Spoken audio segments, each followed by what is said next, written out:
team starting to the north. Their opponents, not tonight, I've got a headache, as the yellow team to the south. Yep, and Insidious Gaming going with that Borsig. This guy's rolling out with that Borsig.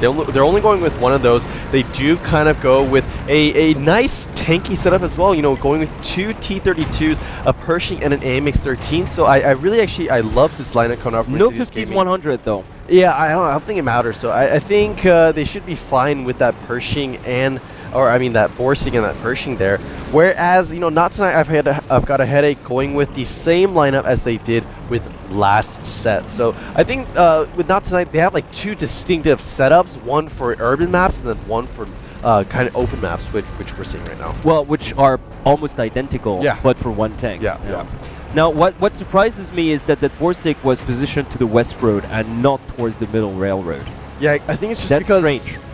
they're expecting maybe not tonight to be more towards the western part, possibly. Well, and they're not actually. Yeah. So No, it's just like, I think because they just really wanted to monopolize the center field area. That's why they positioned the Borsig towards the west. But it would have been so much more efficient for Death Guys to actually be on top of the railroad with the elevation. Yeah, definitely. He could also possibly, like, you know, maybe land shots onto, you know, the tanks on the eastern side. As they were progressing east from the down south. Actually, that's exactly what I was thinking about. So it's quite unfortunate that he, well, didn't take the cue on that one. You know, last time they played on Prokhorovka, this guy was also playing with a Borsig, and he positioned himself like to the west and was virtually useless as well. So I'm kind of hoping that it's not going to be a repeat of that set for ISG. Yeah, definitely. So right now we do see some repositioning coming out. Yeah, Elite moving over here. I'm not sure exactly where he's going to.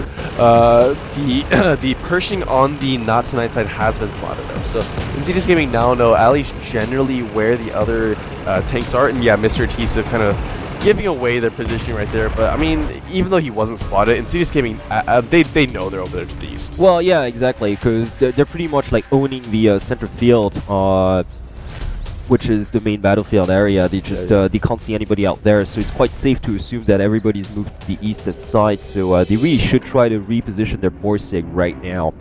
Actually, this guy should at least draw closer towards the midsection of the map. Yeah, definitely. So here we do see Mr. Hisa continuing to push up here. I kind of also like the position coming from not tonight, but the thing is, I still think they're a little bit too thinly spread right now, and they don't really see. It's not when you look at the lineup of their tanks that are positioning right now. You can't see a clear objective and no except clear defense. kind of objective here. Yeah, except just defense. to react to what Insidious Gaming does. Whereas if you look at Insidious Gaming, the way they're positioned right now, they have a clear goal. They know that they have to secure the central area of the map. They want to also have that possibility of pushing down to the west and then secure the eastern railway as well. So very clear objectives. Oh, a T1 going to take it. I was actually wondering why was Under the Thumb not taking out Black 4 though. Because he was rolling around just right next to him without taking him out. I was like, what is he waiting for? And he wasn't actually just Under the Thumb who took him out. It was his IS-3 counterpart. So yeah, just now, you know where the T1 was taken down? That's where the Borsig should have been. Yeah, actually. Yeah, here we go. Yeah, Nisa taking a lot of damage as well. So yeah, right now Insidious Gaming, they're really trying to use those T1s to get vision on Not Tonight, but Not Tonight are just kind of, I guess, since they're so like kind of thinly spread, it's a lot easier for them to have the angle on those T1s, whereas in Insidious Gaming, they're kind of clustered, so it's a lot harder for them to not only spot those T1s, but to get the right angles to take them out.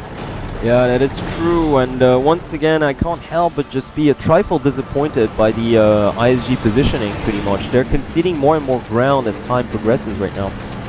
Yeah, honestly, they got to do something soon. Insidious Gaming right now, if they continue to just stay here clustered up, they're eventually going to get just outmaneuvered by the very spread out Not Tonight side. You know, while Not Tonight is spread out like this, they got to try and take out a few individual of those tanks. Yeah. Either the 1390 or the Pershing. And hit them where they're weak. But, you know, right now they're really hesitating. They're playing a little bit too safe here. And now already we do see Not Tonight at least slightly grouping up now. They have pulled a couple of their heavy tanks up there to the north. Well, yeah, and besides they are like lining up alongside the railroad, which is, well, what they should do as a matter of fact. So, well done, Not Tonight so far. Oh, and Adesef here just dodging a shell from Grits. And as a matter of fact, you know, I'm not surprised to see the ISG tanks suffering damage, while the Not Tonight tanks are just all at full health. Yeah, definitely. So I mean, Elite is at full health still, and a couple of those members. The are T1 was healthy. exchanged. Yeah. The T1 trade has been accomplished here because it was this guy's destroying that T1, but yeah, he probably would have wanted to get a shot on a tier 8 instead of, you know, there was a 700 hit point shot on a T1. Yeah, pretty much just killing that T1 like 10 times over. Exactly. Pretty much. We do see... You know, I reckon that if two T1s were right next to each other, one shot of the Borsig would probably be enough to take both of them down. I think so. Maybe. Just because of the splash damage, I really think that it'd just be enough, actually. Yeah. We should try to put that to the test. Some repositioning coming out, a lot of repositioning actually coming out from Not Tonight, pulling down there to the southern part of the railway. They're really paranoid. Like, they're like, okay, we gotta defend our base. You know, their positioning, they were actually so much more threatening as they were like 20 seconds ago than they are right now. Yeah, and the thing is, had they stayed in that positioning, I think eventually they would have come out on top. I think so too. Yeah, they were already, you know, not only throwing down more damage, but they had more vision, more map control, just more everything. Now they have completely... pretty much throwing that away now, moving that here. Advantage, yeah. Yeah, throwing down here, or moving down here to the southern part of the railway now. It's going to completely alleviate any sort of positional advantage they had prior to this. I mean, that northern pass or that northern entrance to the railway, they had complete control of that. I mean, now it's gone. Now Insidious Gaming don't even have to worry about the area. They don't have to worry about their own base capture either. Yeah, nothing really. They just have to worry about just... landing shots. Exactly. Just and they are repositioning because they're starting to realize, okay, you know, maybe I don't know, where are these guys actually? It's just like, yeah, we're taking hits and now they're all gone pretty much. So I think we're gonna go for a replay though. I think it's definitely a possibility here. Less than 3 minutes now remaining. The Pershing continually being spotted there. Yeah, look at that. Death Guy's trying to land some shots, but the positioning coming out from Mr. Adhesive is behind the railway toward the eastern side, so most of these tanks cannot even land a shot. You know what? I really think that Hobbs should try to cross to the northeast, and I think that's what he's thinking of right now.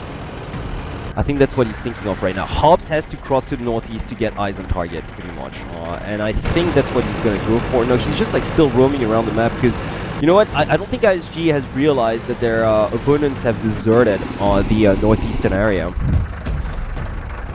Yeah, well, I mean, if you ask me, it does look like a replay once again. Yeah, very surprising actually coming out from both teams.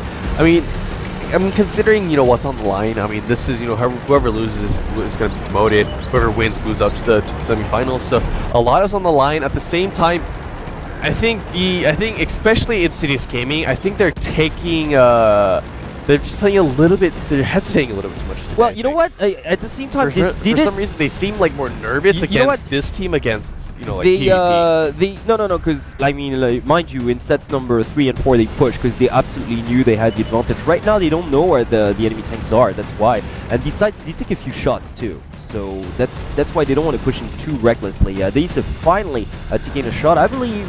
Was it this guy's landing that one? I think it was Elite. Elite? Yeah. Because he was down to about 900, which means that a good 500 hit points chunk has been taken out of him. But anyways, we're now down to 1 minute and 15 seconds. I don't reckon that much is going to happen because nobody's attempting to cross. Yeah, and I think these guys are just a little bit too far away from each other for anything to happen.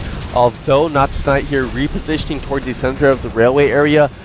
Still just too far, not enough vision. I mean, they just don't have enough time really to make anything critical happen. They maybe, I mean, it's definitely a possibility, but I just have a feeling it's not gonna happen. They're not gonna take any risk whatsoever. Yeah. I definitely do not see Not Tonight just try to cross or do anything. Well, actually, that's Lama is crossing, but yeah, I'm not too sure what he's trying to accomplish by that. If he takes a shot from this guys, he's gonna be into a world of trouble.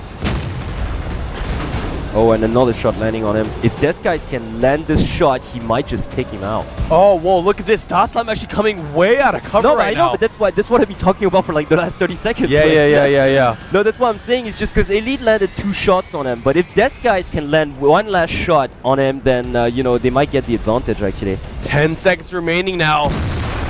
Das Lama here, just and Elite just duking it out. This guy should try and focus down Das Lama because he's the but look at that, you got Sichai and Grits coming out to finish him. No, that's not Oh gonna yeah, be not enough. enough. Ah. Yeah, they were